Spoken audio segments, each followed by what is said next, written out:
There is absolutely no explanation to me, Dr. Attzs, as to why you are in fact reducing VAT. You know that you don't have the most scrupulous dealers in every area of business, and why you don't have enforcers out there with the ability to on-site charge people. At least issue some tickets to them. Let them answer some questions. Let there be some dislocation, some burden that they have to go a step further that will probably work as a deterrent to doing what is really a crime, which is criminal, which is to increase prices and still charge the VAT price. It is one thing for you to tell me that folks are out there looking at it and they are reporting it. I'm not interested in them reporting it. I can report it to you who's doing it. I need to see something done. I do understand that. Question of CNG. Of course, we understand that. Removal of fuel subsidy, that's where we're telling everybody to go. Compressed natural gas. It is better for the planet. Hey.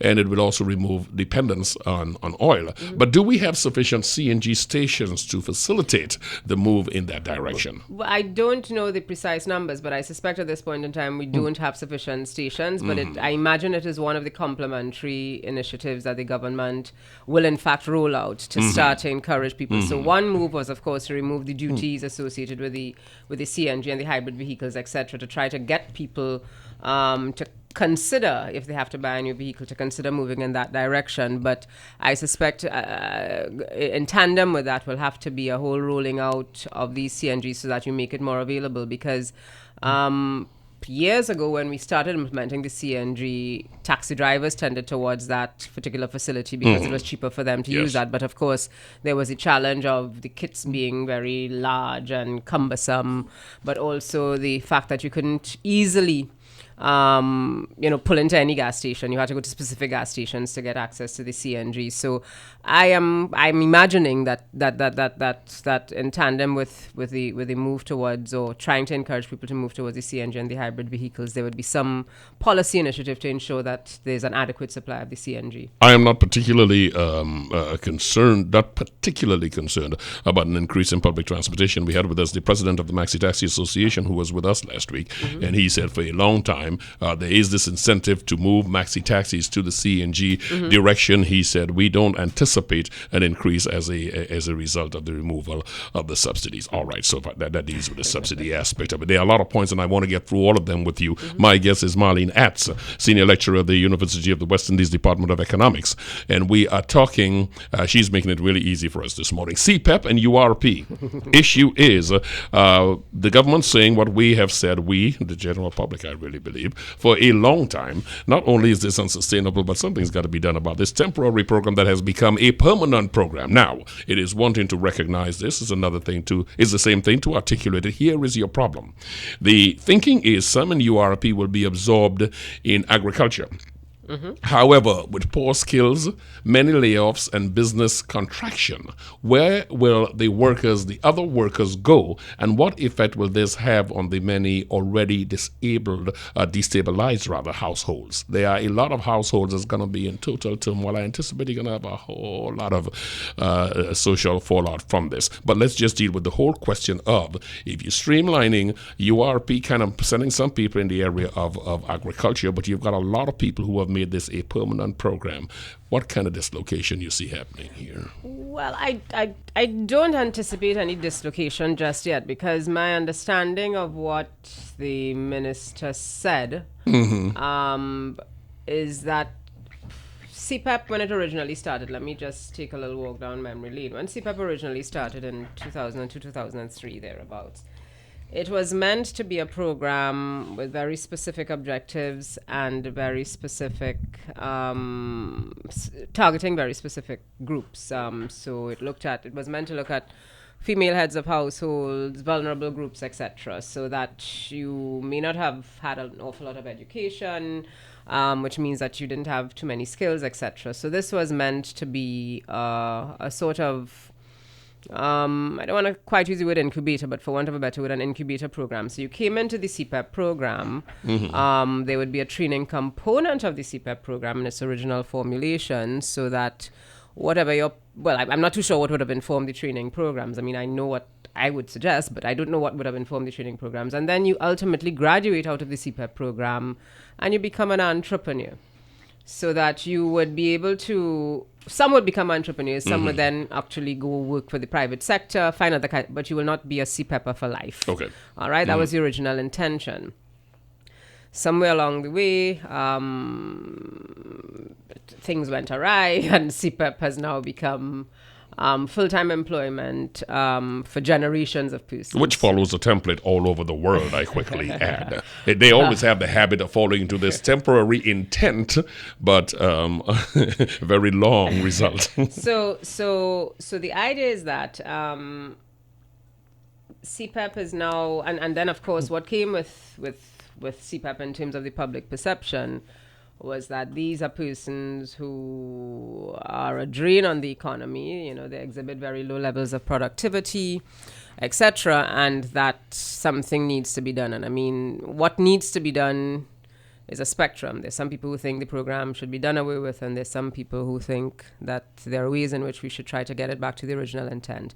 I'm of the latter view, that we need to get it back to the original intent, because I don't think that we can easily simply dismiss X number of thousands of persons who are employed in CPEP programs. So what do we do in moving forward? And the minister said that what they're going to do is that they're going to review the program and I think reintroduce, my understanding is that there is now an effort to reintroduce the training dimension. Yes, some of those persons, but there's also a need to rationalize. So you have CPEP, you have URP, you have the regional corporations. There has to be some kind of rationalization taking place in terms of what each of these groups' responsibility is and what contribution they make to the national economy. Because I think at the end of the day, if we make investments to the tune of, I think CPEP's allocation is like $600 million or something like that. If we make those kinds of investments in persons, in members of our society, there has to be some return on that investment. So the whole question of productivity and one of the things that I have mentioned at other fora is that the CPEP idea is not new. There's a formulation of it in Latin America called the HOJAS program, the Empleos de HOJAS program, the household programs, where there is not only a training component, but you have different kinds of workers. So you determine that people work in construction, if that is your penchant. So you're engaged in building things in the area. So all of those school repairs that somehow always take forever to take place. If you have some CPEP workers who have the penchant or the skills in that particular area, they can facilitate in their community.